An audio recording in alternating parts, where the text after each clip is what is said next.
how the inauguration schedule works. Anyway, essentially in his last year, though, right? In his last year, the attorney general that's appointed by Bush, knowing that Bush, remember, the president appoints an attorney general that runs the Department of Justice. Like if basically, like if Trump tells his attorney general, our agenda is to have the FBI, all our federal organizations investigate this type of crime and then prosecute them with our U.S. attorneys. That's what's going to happen. The agenda of the president, the commander in chief, is usually followed by those other people. Okay. Now, of course, they still have to serve the American people, and they have to have ethics and this and third. And if Trump technically tells them go arrest somebody, if there's no probable cause, technically they're not supposed to do it. But okay, so the lame duck president, George W. Bush,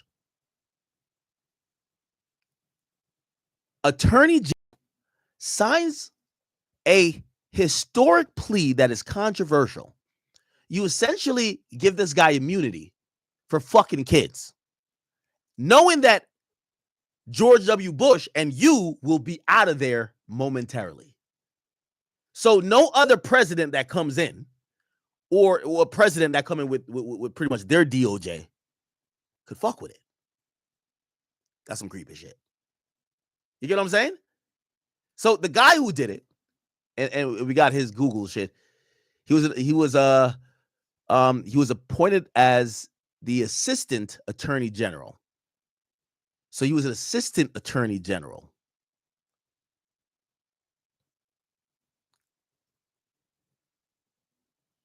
Ironically, Trump put him as the Secretary of Labor. I would think this nigga is either a creep or he's friends with the creeps. If you give the creep a get out of jail free card, you're either a creep or you're friends with the creeps. Anyway, Trump still put that nigga back in office in 2019, but in Secretary of Labor. He served as he was a U.S. attorney from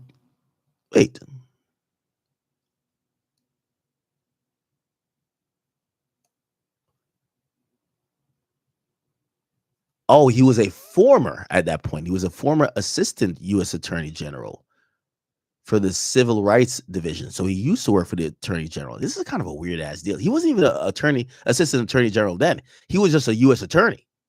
So he's a U.S. attorney. Okay. So even then, in 2008 or whenever, or 2008 when he does this, he's just the U.S. attorney. So remember the guy who charged Diddy? Damien, the black guy? Those guys hold a lot of power. Like, you know, obviously for certain things, they got to go above them, which, you know, so this is how it works. And it's so much, your politics got the most drama, right? Like, for example, you know, the woman Comey that was prosecuting Diddy, her father was James Comey. Trump don't like nothing about that family because that family was investigating him, trying to put him in jail. So when Trump got back in office, they fired her ass before. They're like, get her out of here, man. They got her out of there. But it kind of shows, and I don't know if, you know, I'm like being mad convoluting here with how I'm speaking. It kind of shows not only drama that happens in politics and outside of like the hip hop world, which we usually stay in. It kind of shows that, bro, a lot of times when it comes to like law and order, it's about who you cool with and who's in power, right? Who you cool with and who's in power. The nigga you cool with is in power, you good. The nigga you not cool with is in power, you're fucked. You get what I'm saying? All right, bet. So cool. So now we kind of figure out who it was. Let me listen to this nigga right here. So he was the U.S. attorney at the time, but he was also a former U.S. attorney general. No, a former assistant U.S. attorney general. My bad. But he was working. How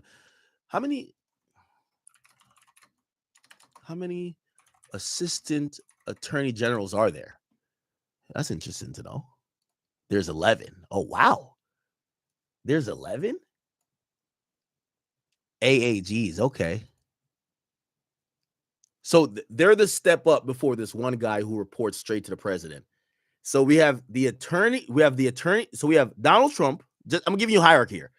So Donald Trump, he controls, yeah. The attorney general. He's the executive branch. Donald Trump, attorney general. That's basically a United States lawyer. They have a bunch of assistant attorney generals. They have 11. And then from the 11 assistant attorney generals, you're going to get a bunch of U.S. attorneys for each state and for each district in each state or federal district in each state. So, okay. All right. Bet. And then there's going to be in specific state, there could be, right? I got to make sure I'm right on this. Yeah, he was a U.S. attorney, not a state attorney. Okay. Bet. Not a state or assistant state attorney. All right, cool. All right. Bet. Let's hear why this nigga gave him the deal. Kleeman is with us. Ricky, you've prosecuted sex crime cases with adults and children. Headlines out of the Acosta press conference seem to be no apology, and also he says he proceeded appropriately given the context. All right, fuck all that, man. That's exactly right. So this was a deposition of Epstein where he talked about why he got that deal. So basically, this deal is a big deal because he fucking signed something with the United States saying as long as you never fuck a kid again, you're good, gang. Which is crazy, right? Like, I know R. Kelly's like, where my deal like that at? Yo, where my deal at? You know what I mean? Like, so this guy, they caught him red-handed. They said, bro, just sign on the dotted line and never fuck kids. And we will never put your ass back in jail. And he signed on the dotted line and he says, where's the next elementary school? The nigga went right there, gang. This nigga's crazy. But the U.S. government gave him that. And it's been nearly 10 years since the disgraced billionaire admitted to paying for sexual massages from minors.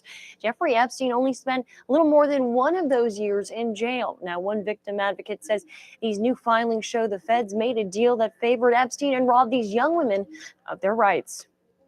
He was a prominent Palm Beacher with nearly limitless resources. But for nearly a decade now, Jeffrey Epstein's name... Wait, what the fuck? No, I clicked on the wrong thing. Sorry. Did I?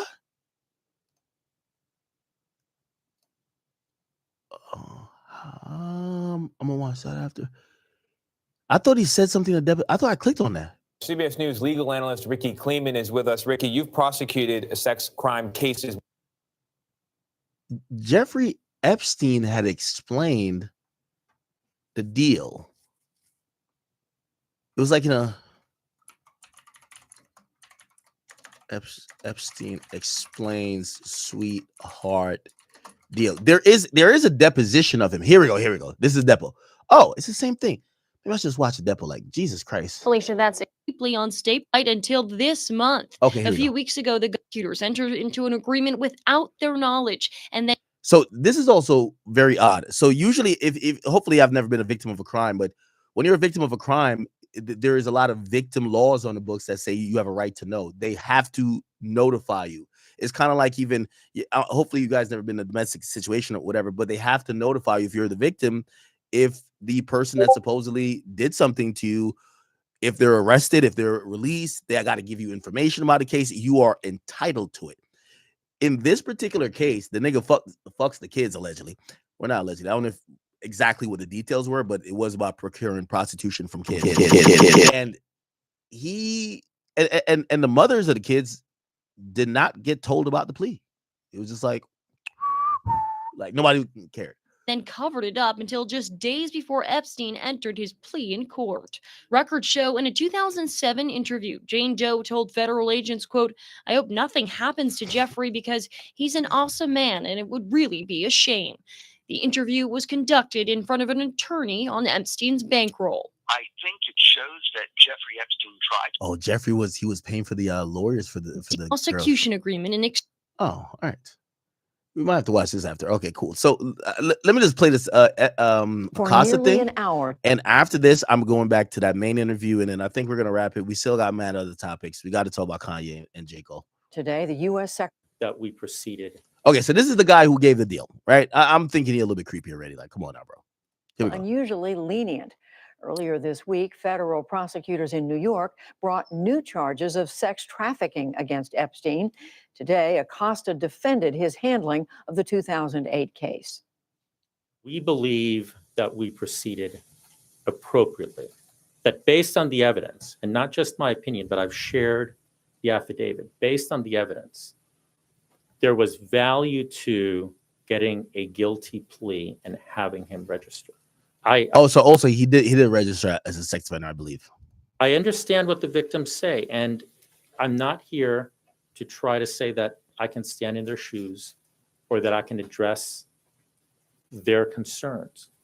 I'm here to say we did what we did because we wanted to see Epstein go to jail. He needed to go to jail.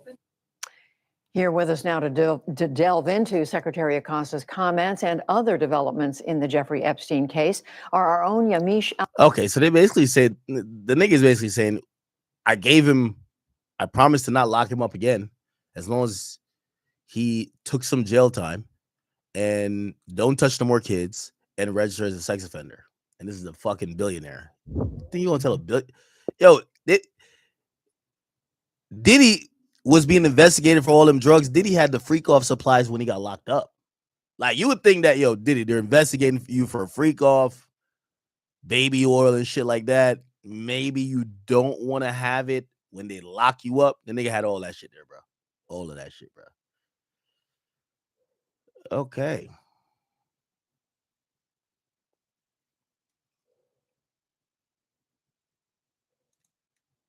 Oh shit. All right, there's a little bit more here. Oh shit. Exchange. All right. Cool. We can close that. We can close that. Is it this? No. Is it this? Yeah. Where they get advice to stock go long, which- yeah, sure. You're telling me is this time to buy? You're telling me in solitary confinement they're interested in going long. Yeah. They want to know What does that say stocks- about human nature? Well, what I think the people find, one of the reasons they wanted to keep me in solitary confinement was they're afraid that everybody would want to know which stocks to buy. But what happened was, after this crisis, now it's on the front page of every newspaper. I don't want to lose this day. Sorry. When you first heard that, was it Bear Stearns had been kicked into bankruptcy, 6 months before? Okay, No, chat. it's the same.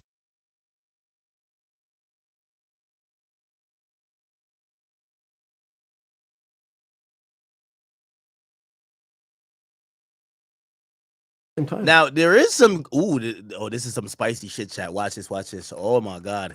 Now I'm gonna be honest with you. Let me give a little bit of my opinion. I do want to leave a lot of things open-ended for you guys to, and I want to use allegedly. I do want to leave a lot of things open-ended for you guys to, and I want to use allegedly and also say that, give the context, because some of this stuff might be true and some of this stuff might be a little bit BS, right?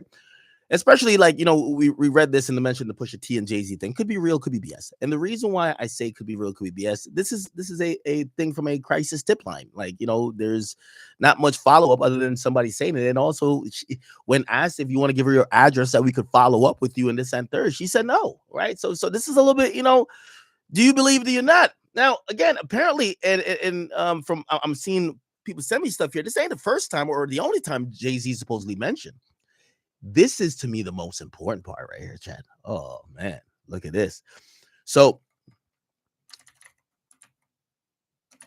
okay. Wait the fuck. Watch this. And I wonder how y'all think about Jay-Z after this, okay? Now, what have I always told y'all about Jay-Z? I said this idea that Jay-Z is for Black empowerment has always, in my opinion, been a myth. I think Jay-Z has always hit us with his cultural currency and told us, yo, listen, man, they hating on the Black man. They hating on us. And at the end of the day, he gets an opportunity. He gets a big check, and it's all about him.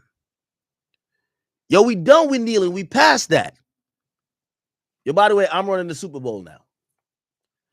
Yo, fuck Spotify, fuck Apple.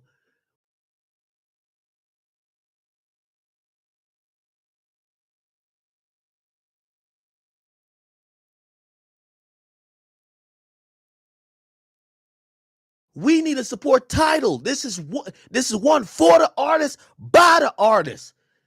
Black people are running shit now. Oh, I sold it to Sprint. I got a board on the seat of Square.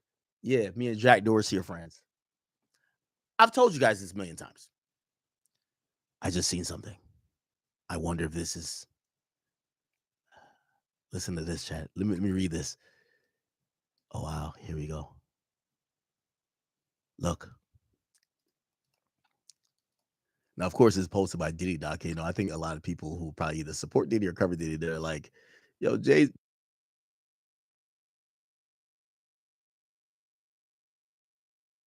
Jay kind of snaked Diddy a little bit, in their opinion. All right. So this is an email from Jeffrey Epstein. Okay.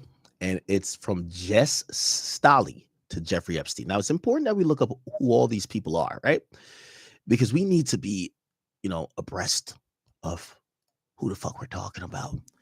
Jess Stolley. Who is that?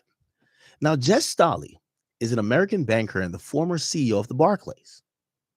Now, that name might actually ring a bell. Barclays. Jess Stolley. Barclays.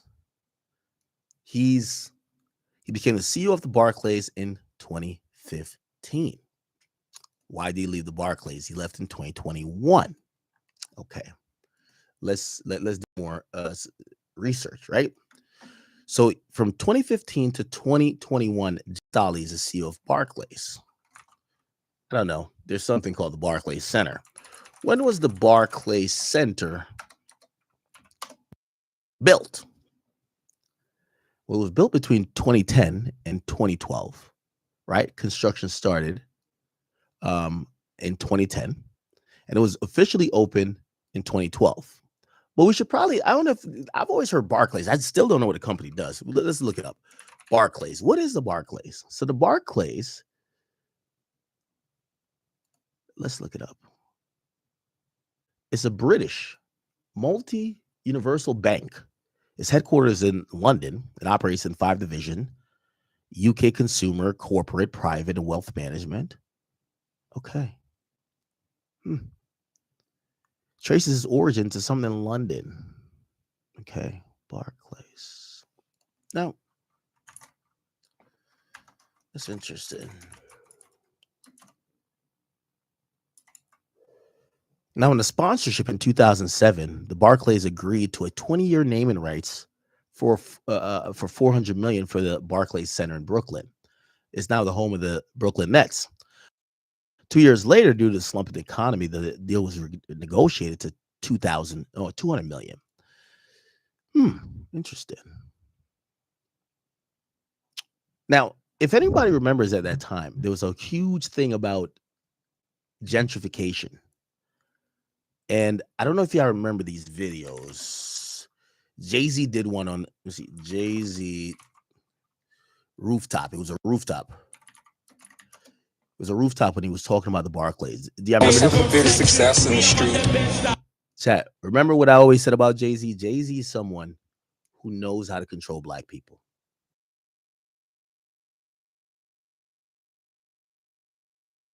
Because Jay-Z is everybody's dream. Jay-Z is a black entrepreneur's dream. He's the drug dealer's dream, the guy who sold it, did it, and got away. He's like almost everybody's dream. When he speaks, and not only is he one of the best,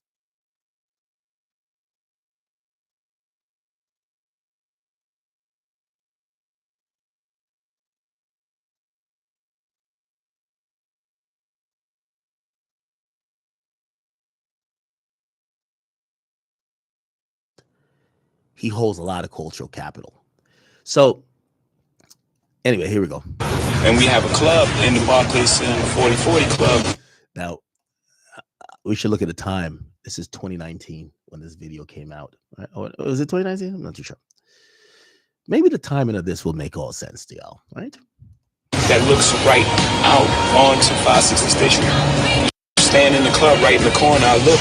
If you listen to the song Empire State of Mind, he raps 560 State Street. See the building. I'm like, man.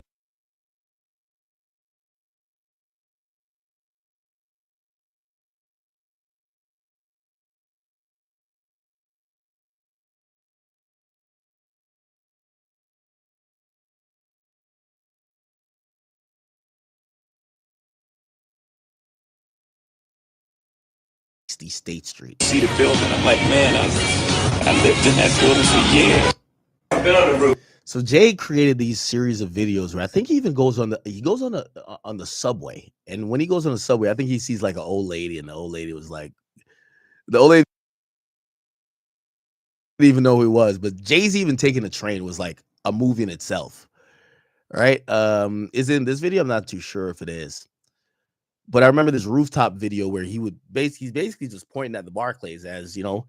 And that is one of Jay-Z's legacy. Jay-Z, and this is why he got the casino bid. If you guys, or not necessarily bid, but the casino company linked with him, because they're saying if you could have convinced the Brooklynites to sign away and take whatever money they're getting to gentrify places that they have had their entire lives, their aunts and uncles, their grandfather and great grandfather was from those city blocks, and they would move somewhere else and abandon all their tradition and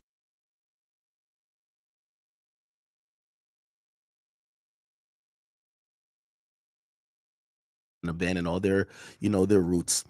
And it could be cleared out for some big construction of some mega $1 million company that was going to change and rise the price and push everybody out, and the sense of community would be done. If you could convince people that that's the move to do, you're a fucking powerful guy. This is why they link with him to try to get a casino in Times Square. 560 State Street, still the illegal activity. You see the Barclays in the back right here.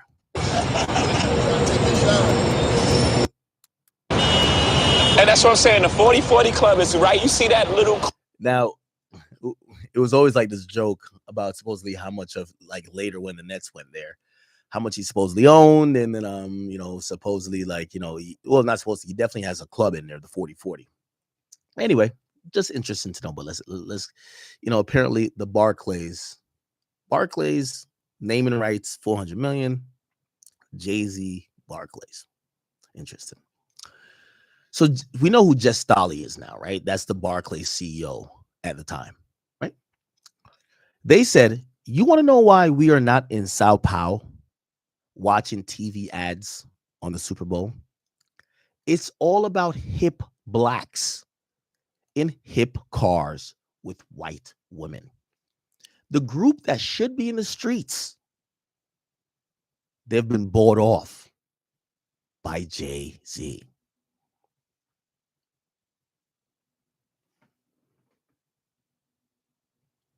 I don't think that needs any explanation.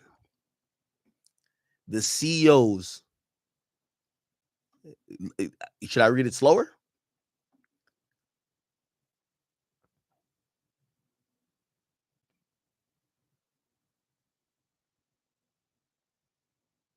They're talking about a cultural change, and they're talking about now it's all about hip blacks in hip cars with white women. And they said the group that should be in the streets, they've been bought off by Jay-Z. Pretty interesting, if you ask me. Pretty interesting. By the way, people who want to say it's fake, if you go to this page, it will absolutely link to it where you could see the actual, you know, communication. It's an actual file. There is nothing that is fake about it. And it is what it is. That's interesting.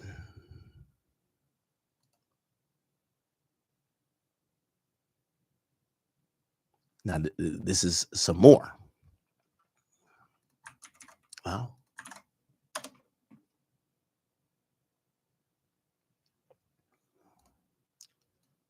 Let's see.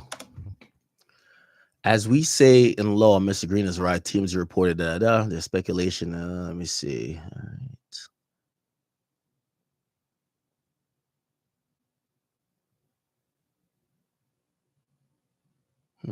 I don't know what this is. They mentioned Beyonce, but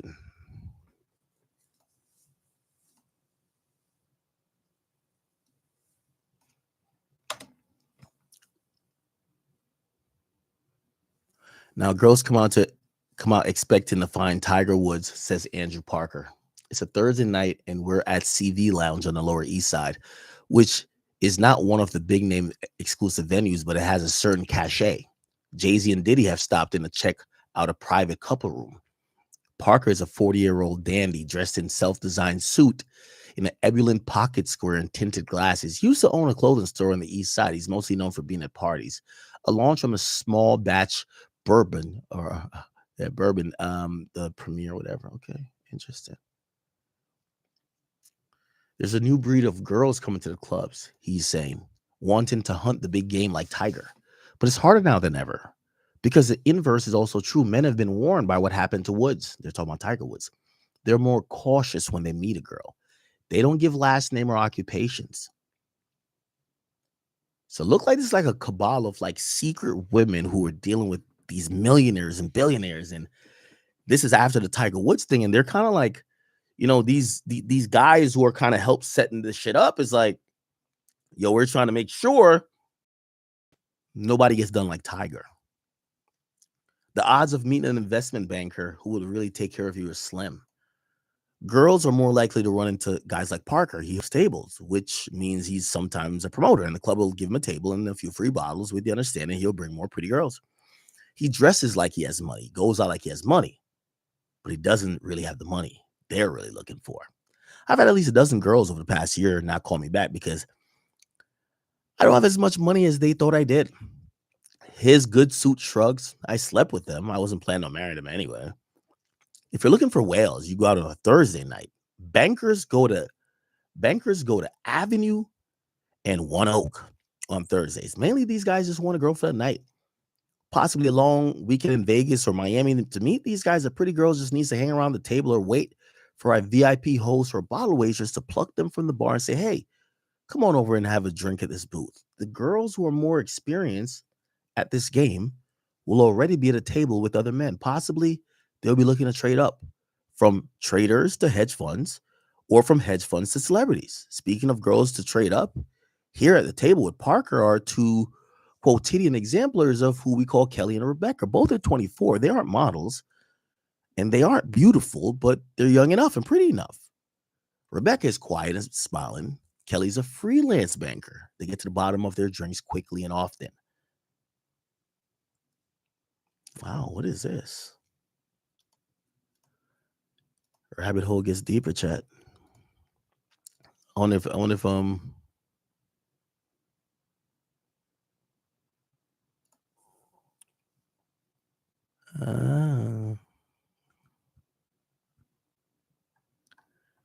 wow.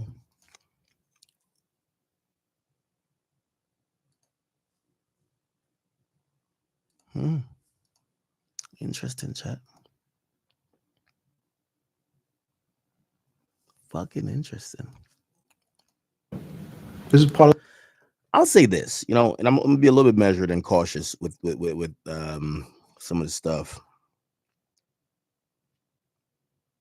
I actually do believe that whatever Jay-Z was in, unlike Diddy, he ended that lifestyle.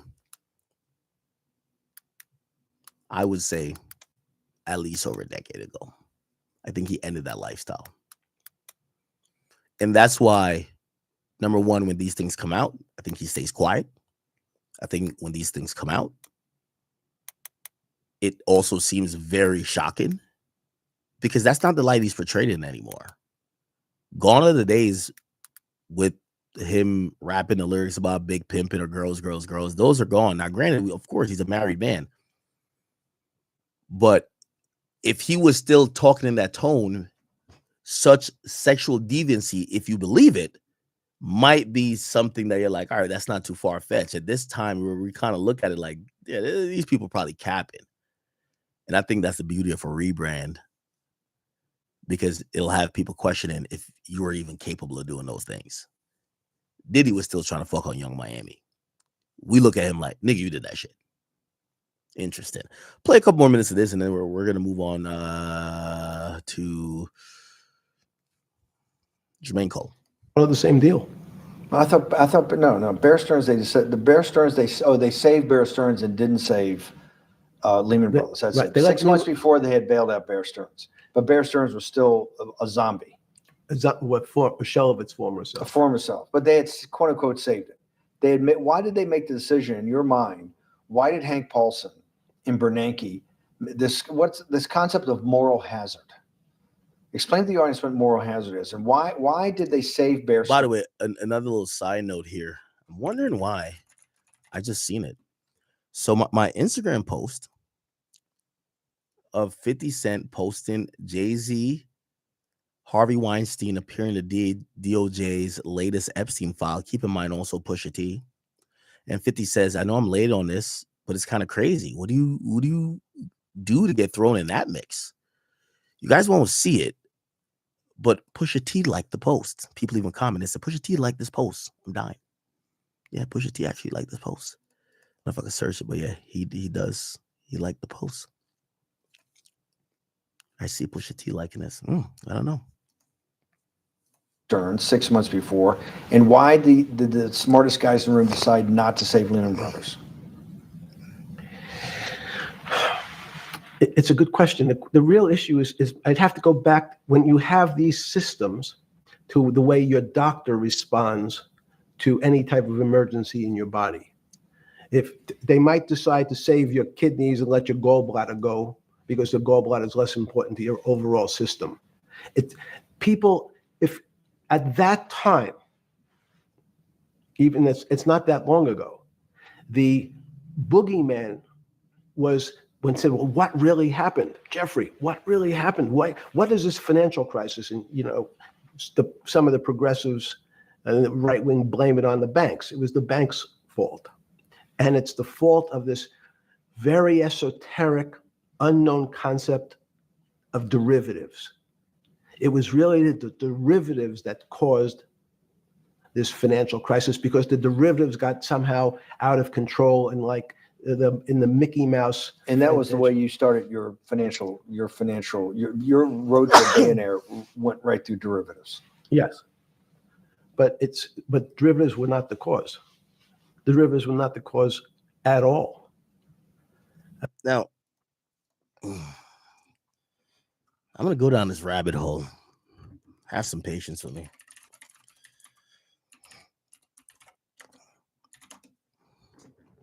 By the way, everything we're saying here is not being stated as fact, and it's usually not usually, but it's done in an investigatory manner. It's interesting to see. Now, there's a part of this theory that Jeffrey Epstein had these connections, and also he was a spy. I know some of you might be like, nigga, what? Some people feel like he was a spy for Israel and that he was a asset. And allegedly there was rumors that Jeffrey Epstein was working with Mossad.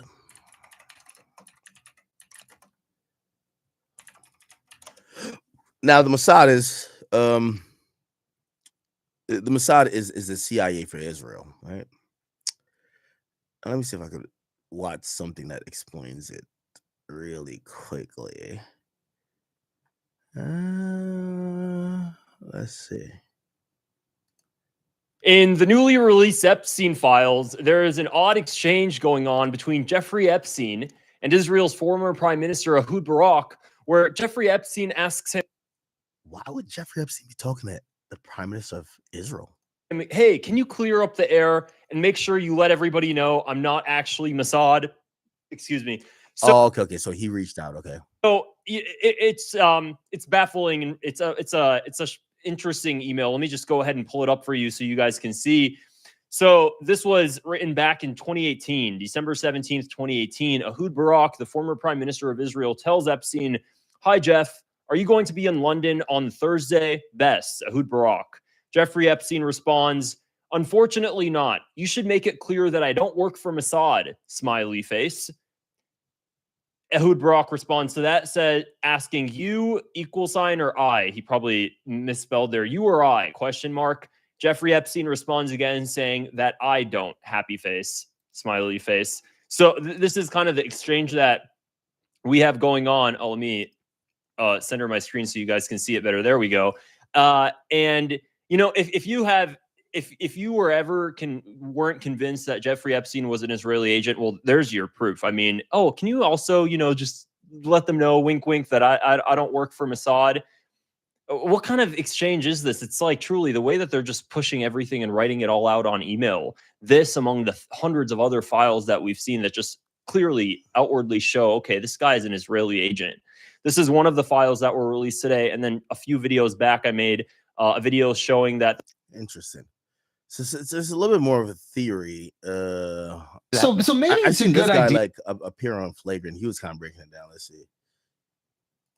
Intelligence connections Yes, himself. he certainly does, as would be a surprise to all of you, as do all of the storied families of the people who are connected to the most elite private schools here in New York City. So here we have a New York Times report from 2019. Jeffrey Epstein taught at Dalton. His behavior was noticed. And what they talk about specifically is that Epstein, even here in his early 20s, is already exhibiting the pedophile behavior that he becomes known for. He starts harassing a lot of young girls, and in the span of just 1 year, finds himself basically under investigation and departs under weird circumstances after teaching math here at the Dalton School. So the question is, why did Donald Barr hire Jeffrey Epstein, a person at the Dalton School, to teach math, but despite having no credentials, no college degree? I mean, you can't even get a job at a public school without a college degree and a teacher certification. Let me ask you this is the first time we see Okay, it. so let me ask this question. This is, and I think it's important to just give pushback so we kind of understand. I don't even want to call it pushback. You know, my dad had a college degree. For the younger audience out there. So from that point forward, 1981, Epstein forms a company called IAG, the Intercontinental Assets Group. I'm going to read directly here from the description.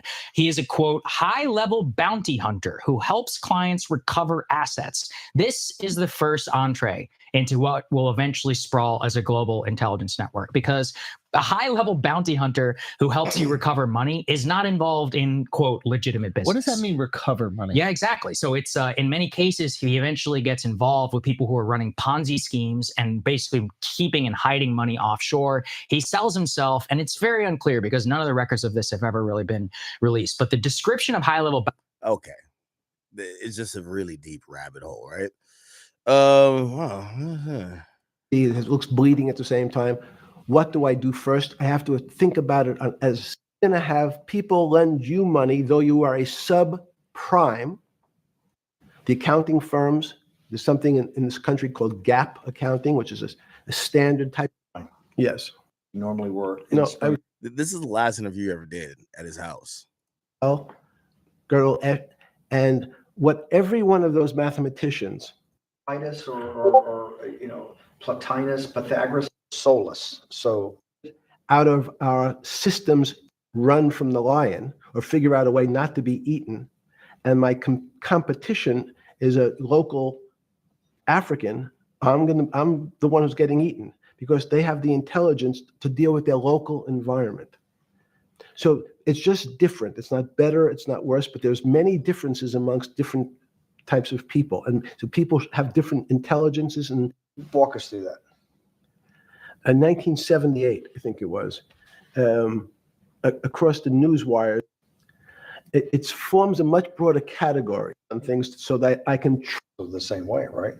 That with the money I gave to help try to eradicate polio in Pakistan and India, instead of asking me whether that money should be given to these children for vaccines, I think you might want to ask their mothers who received the vaccine, who know their child now won't get polio, and ask them if Epstein should have helped these people. So that's another tactic by these guys. They used to give away a lot of money. So it would sometimes have the don't look a gift horse in his mouth effect. If we walked into, you're a mathematician. You're a mathematician. If we walked into that clinic where they're giving that money out to these people that are the most dire straits of poverty and sickness, and told them that the money was coming from class 3 sexual predator? Tier 1. What's tier 1's the highest and worst? No, so I'm the lowest. I'm the lowest. You're the lowest. Okay, tier 1, you're the lowest. But a criminal. Yes. That the money came from them. What percentage of people do you estimate? I understand you don't like probabilities. Do you estimate would say, I don't care, I want the money for my children? I would say everyone said, I want the money for my children. Did they know where the money came from? If I think if you See, told him, if I told him 100%. the devil himself. The devil himself said, "I'm going to exchange some dollars for your child's life." Do you think you're the devil himself? No, but I do have a good mirror. It's a serious question. Sorry. Do you think you're the devil himself? I don't know. Why would you say that? Because you have all the attributes. You're incredibly smart. You remember the devil is somebody knows smart? The devil's brilliant. You read Milton's Paradise Lost. No, the devil scares me. Satan is at the number 1 or 2 archangel, and the reason he goes to hell and leads the rebellion is because he can't be the top guy. And his thing is, I'd rather reign in hell than serve in heaven. I saw that in a movie once called American Dharma. I don't remember who said it. Okay, we have to go. Okay, good. Okay, that was good. Charm was one of the terms. It had a charm. It had a flavor. You too. It's like an odd conversation because they're talking about financial stuff while they're like throwing in some moral and ethics questions and like him being in jail. He has an outfit change. The domino effect that by Thursday the financial system. They were a general tax that been on me from every 3-letter detective police name you can think of. You know what I mean? And it took me a minute to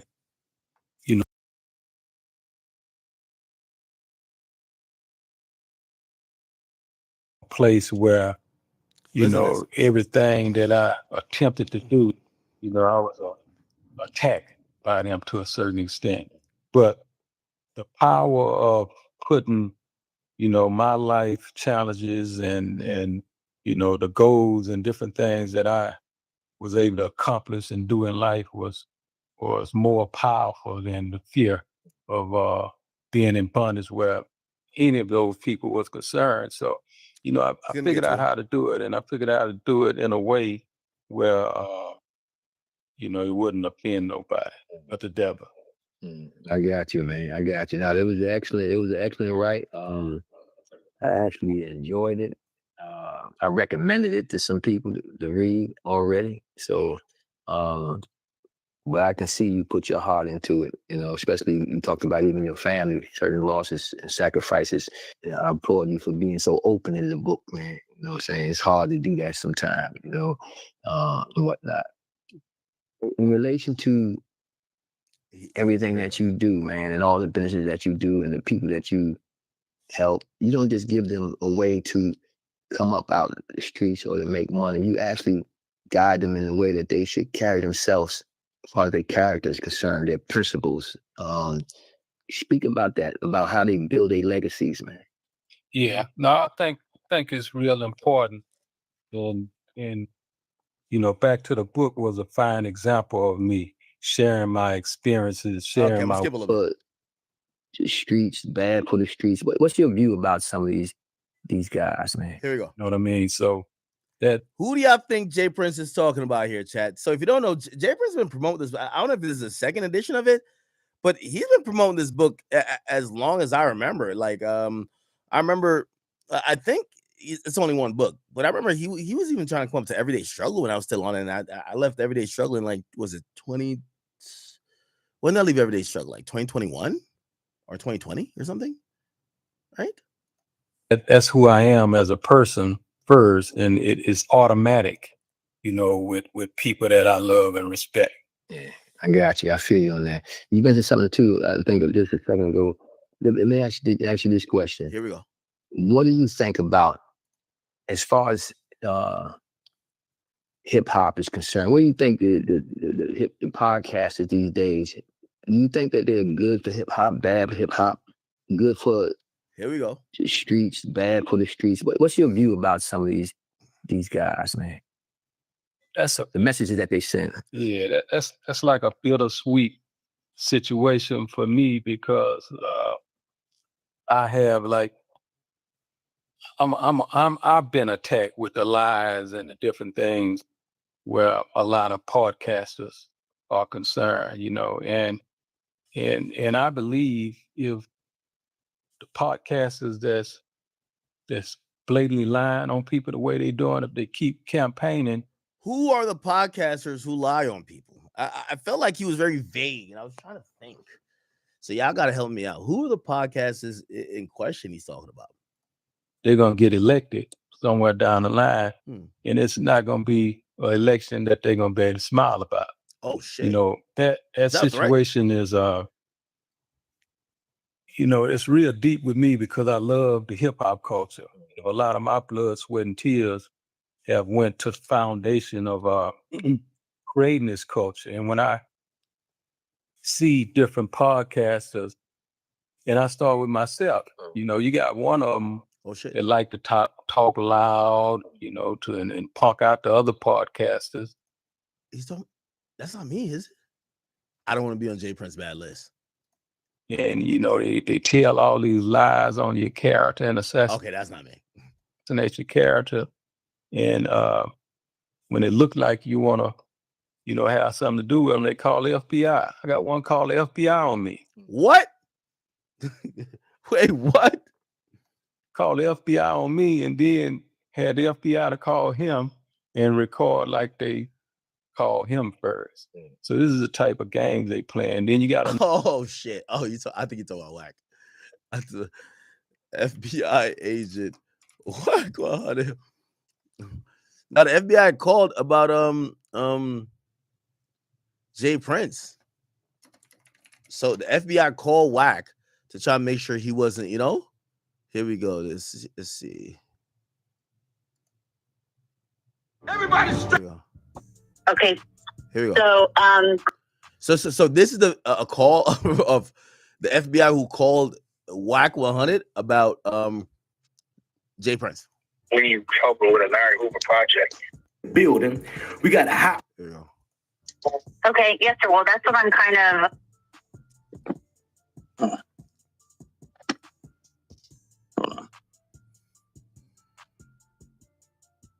Okay. Oh, Larry Hoover. What about Larry Hoover? Yes, sir. And James Prince Sr. I mean, I wouldn't have no information other than just when you helping with a Larry Hoover project. Okay, yes, sir. Well, that's what I'm kind of wanting to talk to you about. Okay. Well, what's wrong with working on a Larry Hoover project? No, sir. No, nothing's wrong whatsoever with it. I'm glad someone is advocating for him. That wasn't the issue. I was just information has been provided that you've had some disagreements with Mr. Prince. Are you familiar with him? I mean, I know who he is, but I don't have no issues with Mr. Prince. Okay. So, I mean, a disagreement is a disagreement. I don't know how that factors in the FBI. Well, I think Mr. Jones, on the YouTube videos going back and forth with him calling you a snitch and you calling him one, and all of that would be where.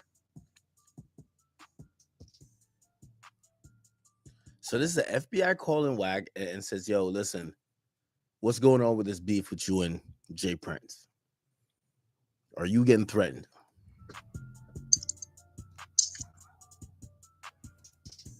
Yo, what's going on with the content?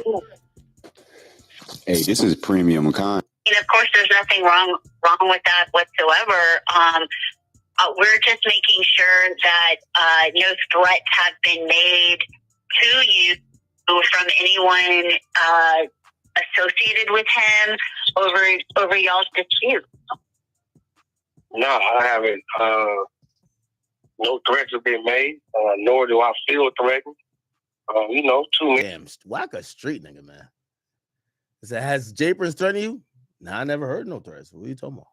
Can't get angry. Two men say things.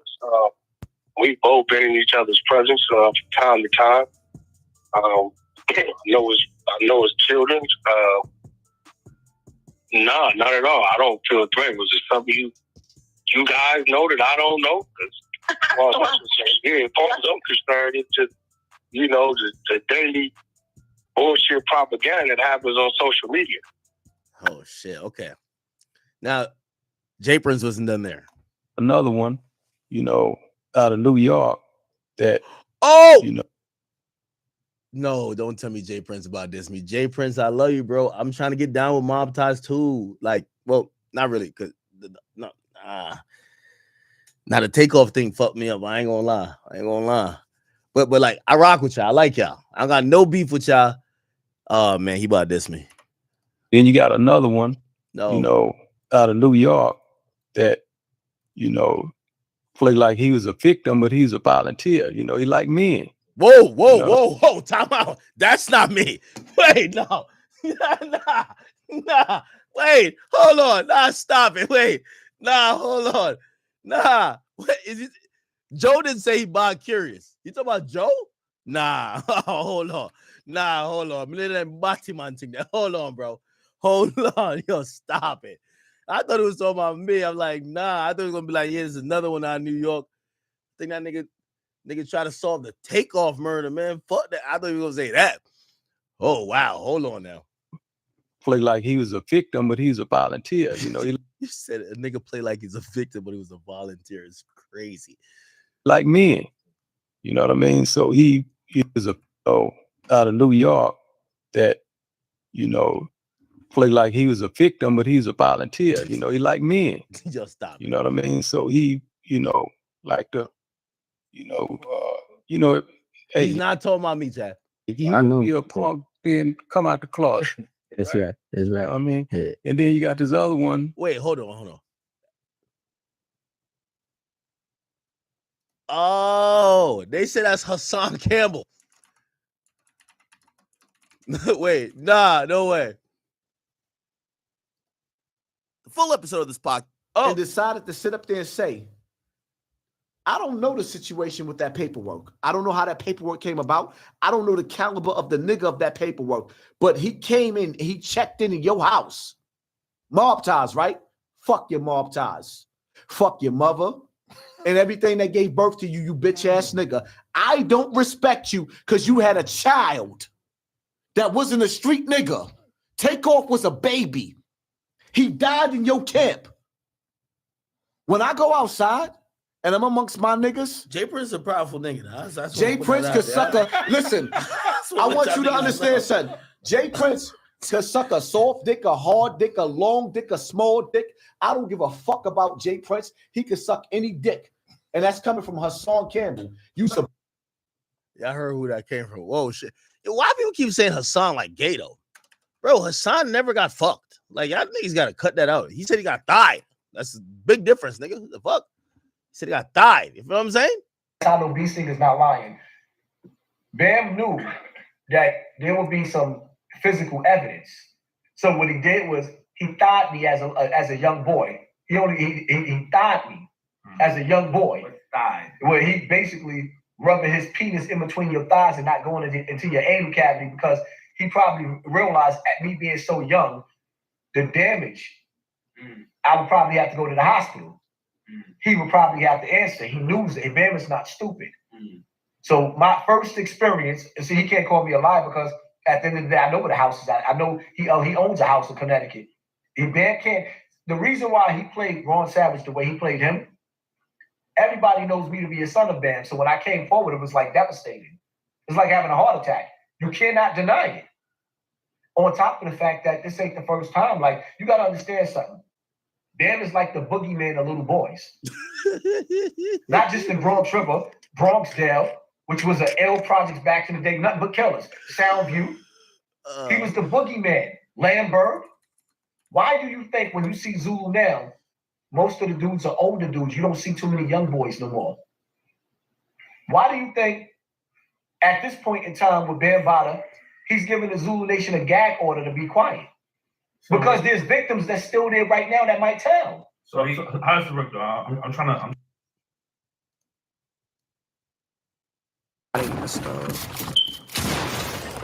Oh my God, I'm going to lose.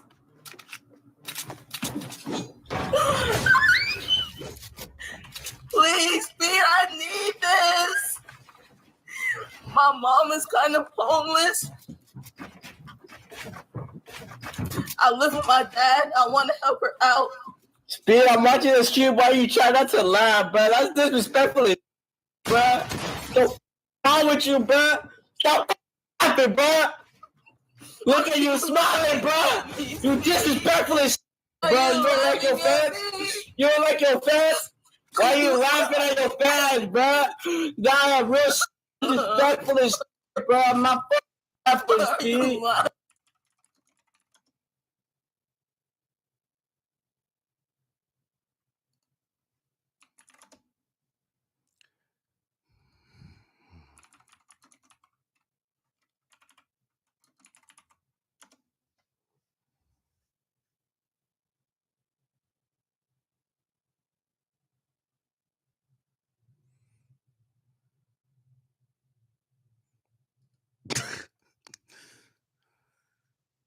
Violated by so many people, it was normal. And even still, it's like everybody know a pedophile. In this room right now, if we really turned on there's somebody in this room, it's probably 3 niggas that's fucking children. Nah, we ain't doing that. I'm not laughing at you, Hassan. Please, I have a problem with your brother. Why? Nah, we ain't doing that. Nah, we ain't doing it. People, it was normal. And even still, it's like everybody know a pedophile. In this room right now, if we really turned on there's somebody in this room, it's probably 3 niggas that's fucking children. Nah, we ain't doing that. Hopefully not. We ain't doing that. Hopefully not, but we still gotta say that. I ain't got no niggas in the room. I ain't got no.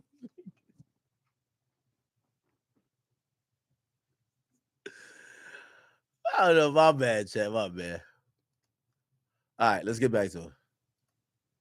All right, who's That's I call him a child molester. What? You know what I mean? Hold on. Clark. That's right. That's right. I mean, and then you got this other one that's wait. That, you know, play like he was a victim, but he's a volunteer. You know, he like men. You know what I mean? So he, you know, like the, you know, hey, if you're a punk, then come out the closet. That's right. That's right. You know what I mean? And then you got this other one that's I call him a child molester. You know what I mean? From my part of the world. You know what I mean? So from his part of the world. What the hell?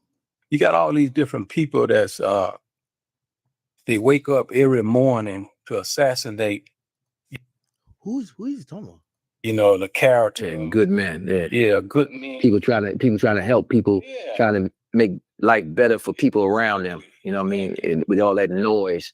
So I understand that. In fact, I'm gonna do a podcast on that soon about just individuals, and I'm gonna call some of them dudes out. But I'm trying to think more positive. Yeah, I'm so real.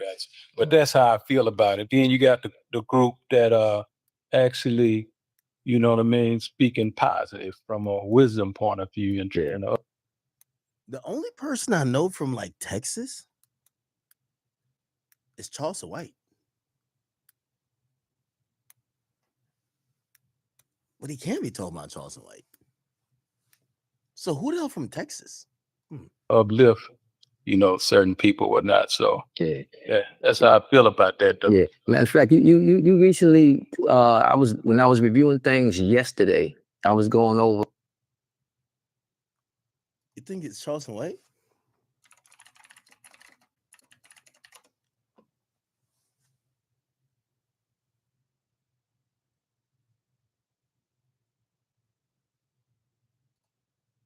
Do mob ties run the whole Texas? Mob ties suck dick. Tail run shit, nigga.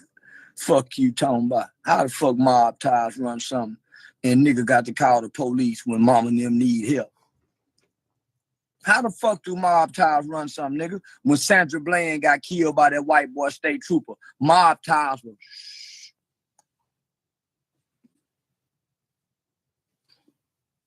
every time the police kill a nigga, here go mob ties.